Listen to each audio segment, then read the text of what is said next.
우리 옆 사람과 한번 인사하겠습니다. 하나님께 영광을 돌립시다. 오늘 말씀은 산호라면이라는 제목으로 말씀을 전하겠습니다.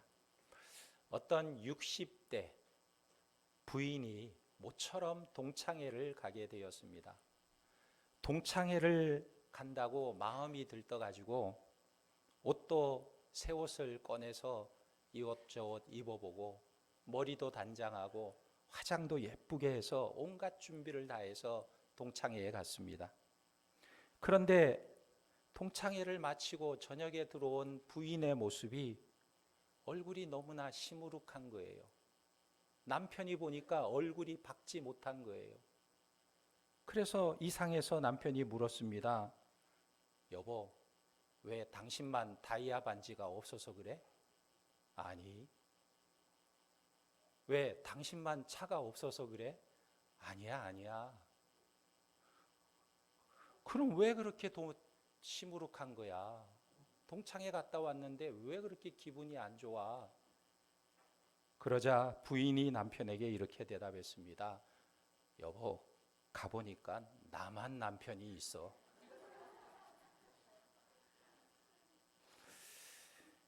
결혼의 설레임이 퇴색되어 버린 오늘날의 현실을 잘 표현해주고 있는 말이었어요. 그런데 오늘 말씀 5절에 보면요, 하나님은 우리의 생각과 달리 결혼이 얼마나 복된 것인가를 말씀하고 있는 거예요.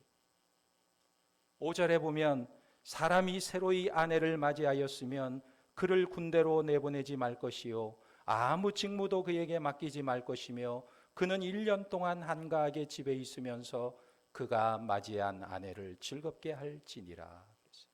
여기 아내를 새로이 맞이하였으면 그랬습니다. 그러니까 결혼을 했으면 어떻게 해야 하는가? 어떻게 해야 되죠? 여기 말씀해 보니까 그 남자를 군대로 내보내지 말라 그렇게 말했어요. 여러분, 구약시대 이스라엘은요, 상설 군대가 있지는 않았습니다. 이스라엘은 상설 군대가 없었어요. 왕의 근위대가 있고 국경 수비대가 조금 있었지 상설로 운영하는 군대가 없었습니다. 그러면 언제 군대를 소집하느냐? 국가에 아주 긴급한 일이 일어났을 때, 재난이 일어나거나 전쟁이 일어날 때, 이때에 나팔을 불면서 군대를 소집하는 것입니다. 그러니까 이때는 언제입니까? 군대를 소집한다. 그러면 나라가 정말 위급한 상황, 위기 상황을 맞이하게 된 그때에 군인을 소집하는 거예요. 그런데 이런 상황에서도 이제 막 결혼한 남자는 어떻게 하라고 합니까? 군대 소집하지 말라.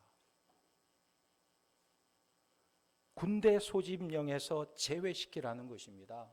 소집 해제하라는 거예요.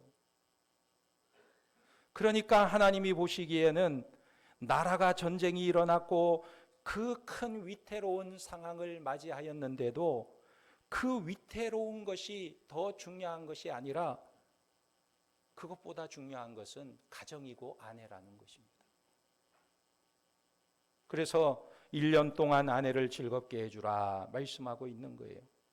여러분, 이것은요, 신랑만 그렇게 하라는 것이 아니라 신부도 신랑을 즐겁게 해주라는 말씀이에요.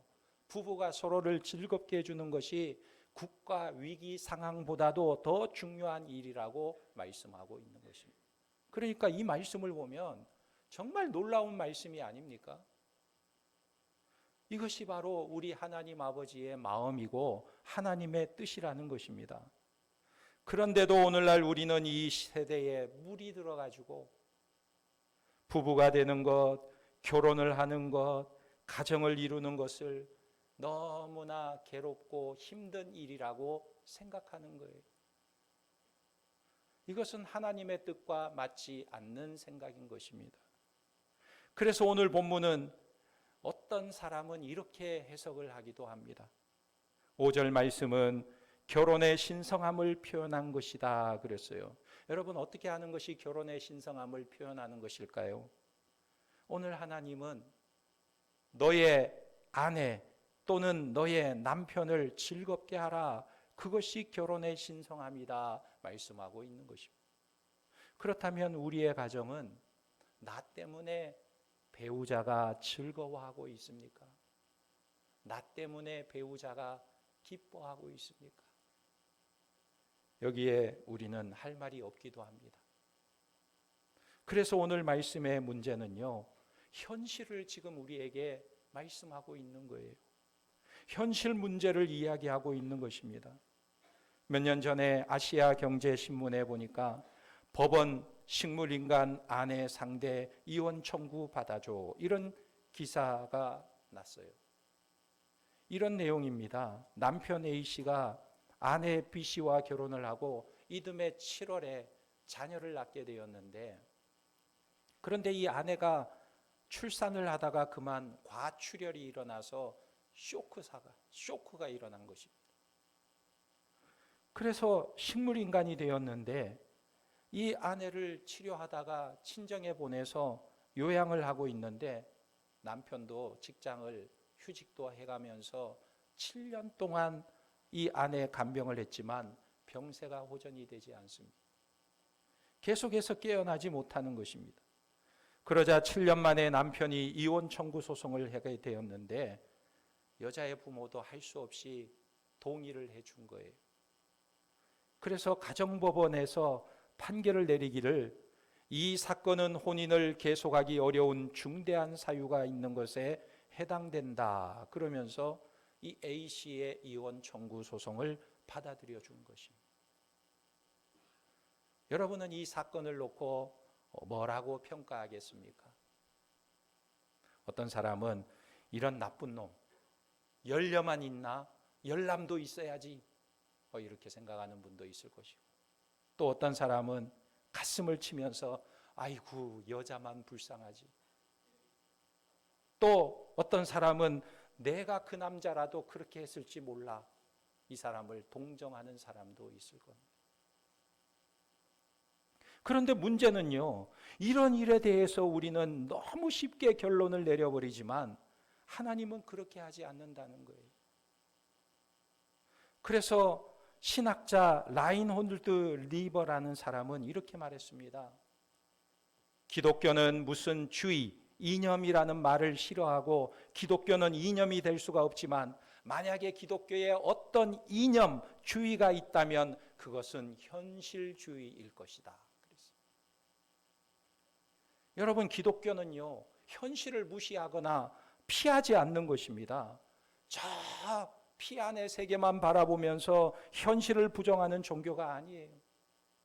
현실에 적극적으로 관심을 갖고 그 의미와 목적을 찾아가면서 현실에 대해서 개척해 나가는 종교인 것입니다. 왜 그렇습니까? 우리가 믿는 하나님이 현실을 외면하는 하나님이 아니시라는 거예요. 성경을 보면 우리가 믿는 하나님은 현실을 무시하고 저 별천지 같은 이야기만 하는 하나님이 아니시라는 거예요. 우리의 삶에 아주 시시콜콜하고 세밀한 문제까지도 하나님은 관심을 가지고 계시는데, 그 관심의 표현이 오늘 1절에서 4절 말씀이라는 거예요. 그래서 우리가 오늘 5절 말씀에서 이 원리를 살펴보았다고 한다면 1절에서 4절은 이 원리가 깨어지는 현실에 대해서 말씀하고 있는 것입니다. 1절에 보면 하나님이 얼마나 우리 가정과 부부에 대해서 관심이 많으신지 이렇게 말씀하고 있어요. 1절에 사람이 아내를 맞이하여 데려온 후에 그에게 수치되는 일이 있음을 발견하고 그를 기뻐하지 아니하면 이혼 증서를 써서 그의 손에 주고 그를 자기 집에 내보낼 것이요. 그랬어요. 여기 수치되는 일이라는 말은 히브리어로 에르바트 다바르라는 말인데, 누군가에게서 무엇을 발견하다는 뜻입니다. 그런데 이 에르바라는 말은 벌거숭이라는 뜻이 있어요. 벌거숭이. 어떤 학자들은 이것을 가지고 이거는 간음 사건이다 이렇게 해석하기도 하지만, 사실 간음죄는요 사형이라는 법이 따로 있습니다. 그러니까 여기서는 간음이라기 보기는 좀 어려워요. 남편의 눈에 비춰진 어떤 수치스러운 행위를 말하는 것입니다.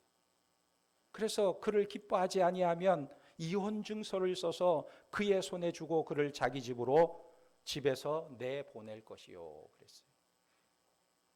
여기서 이혼 증서라는 말은 세페르 케라투트라는 말인데, 세페르는 법적인 서류를 의미하고 케라투트라는 말은 분리라는 말입니다. 그러니까 중동 지역에서는 옛날에 결혼식도 있지만 이혼식도 있었어요.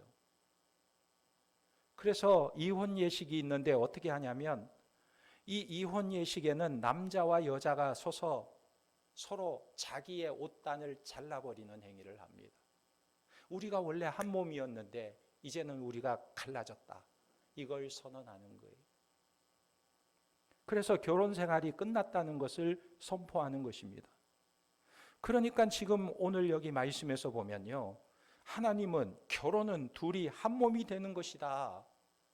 결혼은 제일 중요한 원리는 한 몸이기 때문에 그 한 몸이 갈라지는 것은 하나님의 뜻이 아니라고 분명히 말씀하십니다. 이게 원리예요, 원리. 그래서 한 번 결혼하면 절대 이혼은 불가능한 것이다. 이것이 원리인 것입니다. 그런데 문제는요, 우리 하나님은 원리주의자가 아니라는 거예요. 결혼을 원리로만 보면 이혼이 절대 불가능하지만 우리 인간의 삶의 현실을 보면 원리와 상관없이 흘러갈 때가 있는 거예요. 원리대로만 되지 않는 일이 일어나는 것입니다. 그래서 오늘 본문 말씀에 보면 하나님은 이런 인간의 현실을 잘 알고 계시는 것입니다. 사람이 살다 보면 발생하는 여러 가지 인생의 문제들이 일어나는 거예요. 가정에서 불화가 일어나고 가정에서 많은 문제들이 생기고 하나님의 원리를 밀어내고 일률적으로 사람을 판단하고 정죄하는 이런 말씀이 아니라는 거예요. 그래서 하나님께서 오늘 1절에서 4절에 이런 말씀을 기록해 주신 것입니다. 저는 이것을 이렇게 표현하고 싶어요. 하나님께서 이렇게 표현하는 것을 생각해 보니까 우리 하나님은 우리의 현실을 내 곁에 서서 지켜보시는 하나님이시다. 내 곁에 가까이 오셔서 우리의 삶을 살펴보시는 하나님이시다. 이렇게 표현하고 싶은 거예요. 여러분 한번 생각해 보세요. 하나님이 내 곁에 계신다는 것을 우리가 믿는데 하나님이 너무 높은 곳에 계셔서 내가 고개를 이렇게 높이 들고 하나님 찾아야 하나님을 겨우 만날 수 있는 그런 하나님이 아니시라는 거예요. 지금 하나님은 우리의 현실 속에서 우리의 가까이 오셔서 우리의 삶을 살펴보고 계신다는 거예요. 김어거리 하가 김기창 하백이 있는데 이분이 예술의 전당에서 전시회를 하면 그 전시회에 꼬마 관객들이 그렇게 그림을 많이 본다는 거예요. 4살, 5살, 초등학교 1학년, 2학년 아이들이 그 80이 넘은 노인이 그린 그림을 그렇게 재밌게 신기하게 보면서 이리저리 뛰어다닌다는 거예요.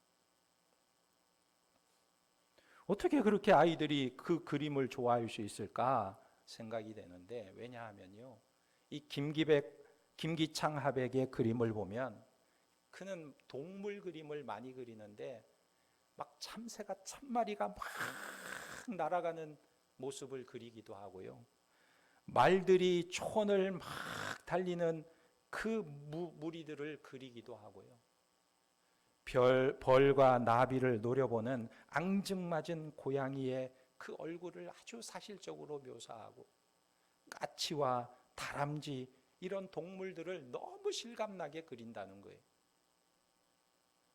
그런데 이분이 그 동물을 그리기 위해서 어떻게 했냐면 옛날에 매일매일 창경원에 가서 창경원에 있는 동물을 그렇게 유심히 관찰을 한다고 합니다. 근데 관찰만 하는 게 아니라 두꺼운 노트를 서너 권을 가지고 가서 그 노트에다가 그림을 그리는데 그렇게 많이 그린다는 거예요. 그리고는 실감나게 그 그림을 그려낸다는 것입니다.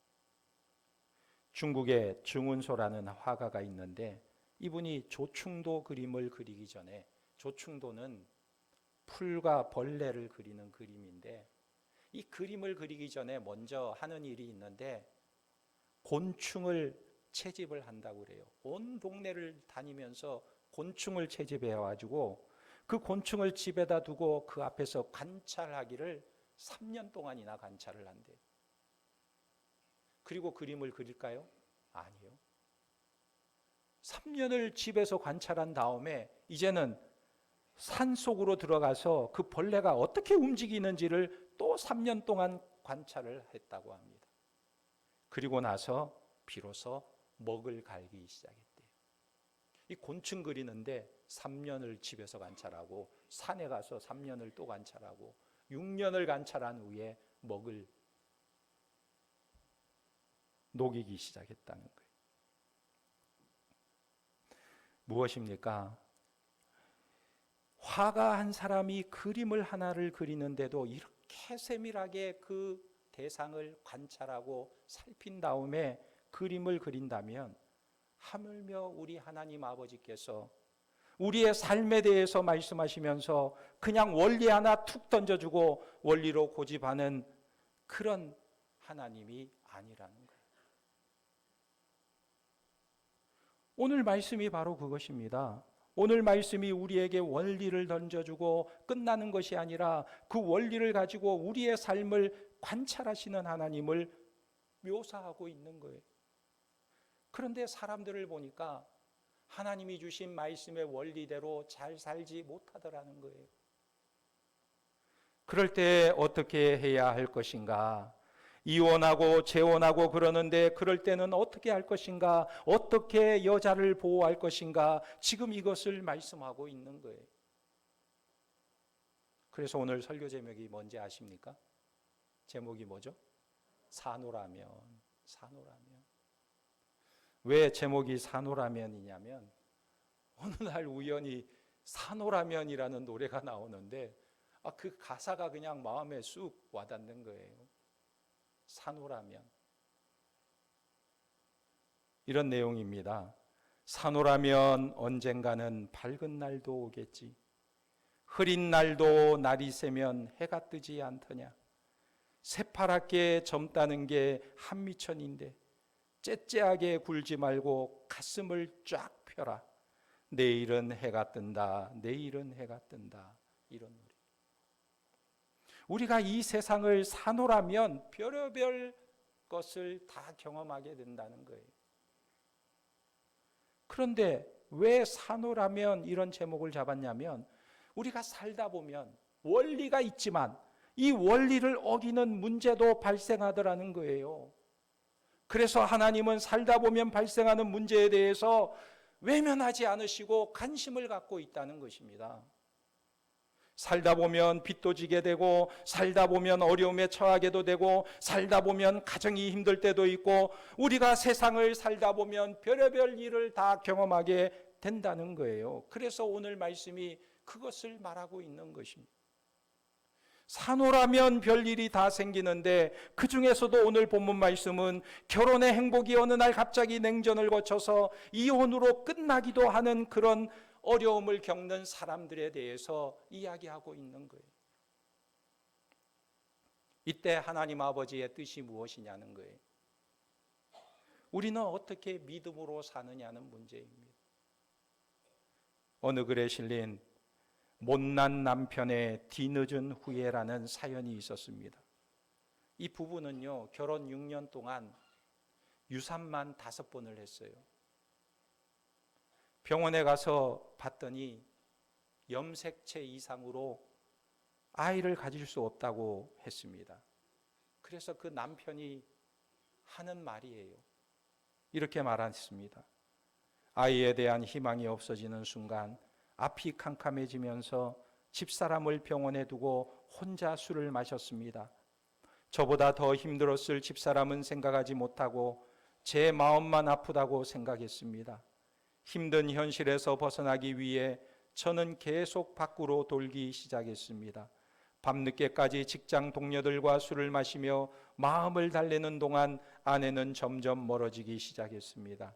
그렇게 시간이 흘러 크리스마스를 기다리는 12월 여느 때처럼 술에 취해 새벽에 들어온 저에게 아내가 불평을 꺼내든 것은 지금 생각하니 당연한 일입니다. 하지만 저는 그 당연한 일을 참지 못하고 6년의 결혼 생활을 접고 가출을 하게 되었습니다. 그땐 정말 화가 많이 나서 너무 큰 실수를 한 것입니다. 지금은 후회뿐입니다. 저는 집사람과의 결합을 위해 노력했지만 집사람은 이혼하기를 원합니다. 집사람의 빈자리가 이렇게 클 줄 미처 몰랐습니다. 부부라는 단어가 이렇게 소중한 것인 줄 미처 몰랐습니다. 이제는 잘할 자신이 있는데 정말 어떻게 해야 할지. 이제는 잘할 자신이 있는데 정말 어떻게 해야 할지. 이 말이 좀 마음이 좀 그렇지 않습니까? 오늘 본문이 바로 이런 사람에게 주는 말씀이에요. 중요한 것은 오늘 말씀의 핵심은 하나님께서 그것을 아신다는 말씀이에요. 너의 마음을 안다. 너의 마음을 하나님이 헤아린다. 우리가 1절에서 4절 말씀을 다시 한번 읽어보면 하나님의 마음이 느껴지는 거예요.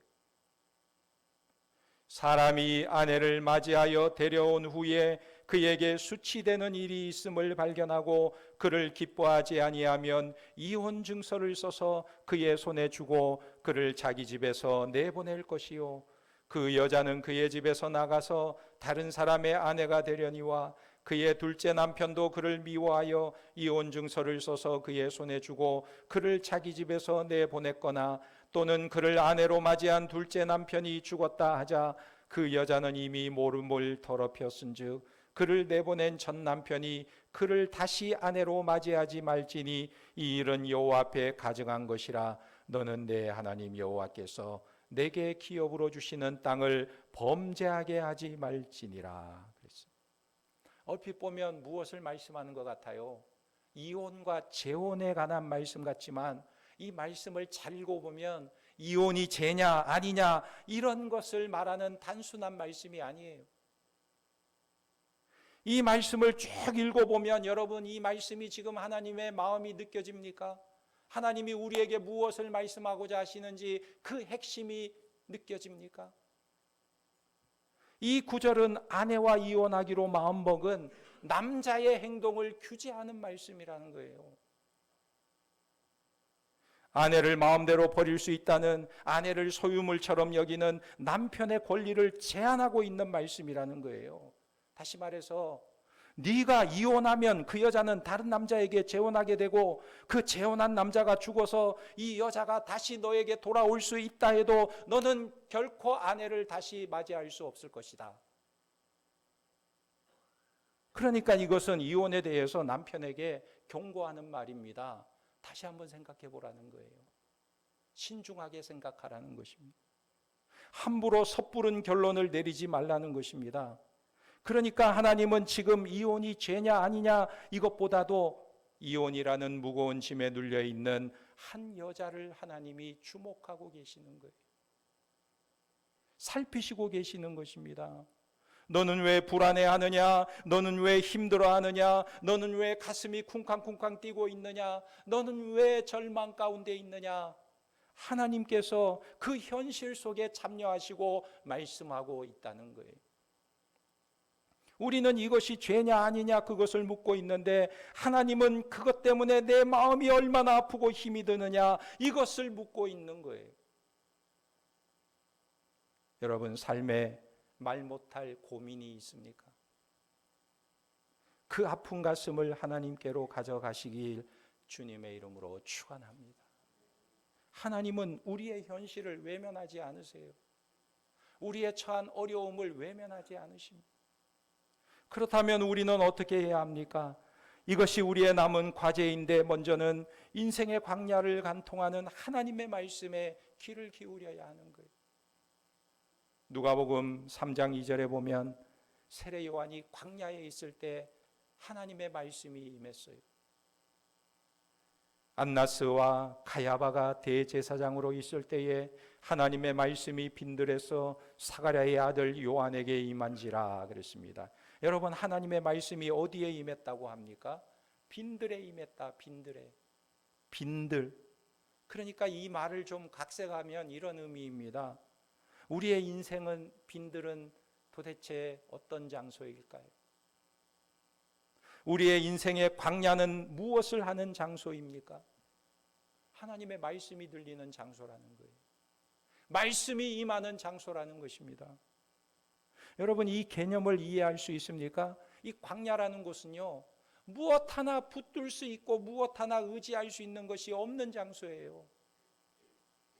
아무것도 없는 장소, 아무것도 할 수 없고 아무것도 붙들 수 없는 장소, 그곳이 바로 빈들 광야인데 바로 그곳에서 말씀이 들린다는 거예요. 이것은 세례 요한에게만 하시는 말씀이 아니라 우리에게도 하시는 말씀인 것입니다. 우리가 도시에 살다 보면요, 별을 참 보기가 힘들어요. 새벽기도 올 때 보면 반짝반짝 빛나는 별이 한두 개는 보여요. 깜깜하니까. 그런데 여러분, 의정부시에서는 한두 개 정도 볼 수 있지만 저 진안 같은 산골, 고흥 같은 곳에 가면요, 별이요, 하늘을 보면 수억 개가 쏟아질 것 같이 번쩍번쩍번쩍하는 별들을 볼 수가 있어요. 얼마나 별이 많은지. 그렇다면 이 의정부 하늘에는 별이 없을까요? 별이 있어요. 이 의정부에서도 하늘을 보면 별이 수억 개가 반짝반짝거리고 있는데, 그런데 왜 이 도시에서는 그 별을 볼 수가 없죠? 그 이유는 도시의 불빛이 있기 때문에 그것이 안 보이는 거예요. 도시의 불빛 때문에 그것을 볼 수가 없는 거예요. 그러나 그 도시의 불빛을 치우고 나면 하늘의 별이 그렇게 많아 보이는 것입니다. 마찬가지로 우리가 인생의 빈들에 서게 되면 들리는 말씀이 있는 것입니다. 하나님이 주시는 말씀이 들리는 거예요. 광야에서 물이 귀하듯이 인생의 광야에 서보면 하나님의 은혜가 느껴지기 시작하고 하나님의 말씀이 우리에게 들리게 되는 것입니다. 그리고 하나님의 말씀이 들리면 그 인생이 달라지는 거예요. 하나님의 말씀으로 우리의 인생이 변하는 것입니다. 사람은 한마디 말씀이 그렇게 중요한 것입니다. 그래서 광야를 살더라도 내 인생을 걸 수 있는 한마디 말씀이 있다면 그것은 외롭지 않고 힘들지 않는 것입니다. 서울 동숭동에 가면 셋대 박물관이 있는데 최홍규라는 철물 디자이너가 세운 박물관입니다. 근데 이 사람이 옛날에 논현동에서 철물점을 운영하다가 이 열쇠들을 모으기 시작했어요. 그래가지고 셋대 박물관을 열고 운영을 하게 된 것입니다. 근데 이 사람이 어디에 소개되어 있냐면 47명의 인생을 바꾼 한마디 말이라는 책에 이 사람의 이야기가 소개되어 있어요. 이 사람은 어린 시절에 아버지 때문에 공부를 하지 못했는데 그게 한이 되어서 자기 자식만큼은 어떻게 쓰든지 공부를 시켜서 출세시키고 싶은 마음이 있었어요. 그래서 다행히 첫째 아들은 아버지의 뜻을 잘 따라서 열심히 공부를 하는데 문제는 둘째였습니다. 이 둘째 아들은요, 사사건건 아버지와 부딪히는 거예요. 그래서 그 아들이 너무나 원망스러웠다고 합니다.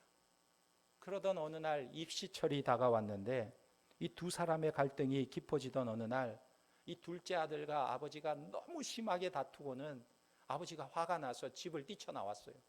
아들이 나간 게 아니라 아버지가 뛰쳐나왔어요.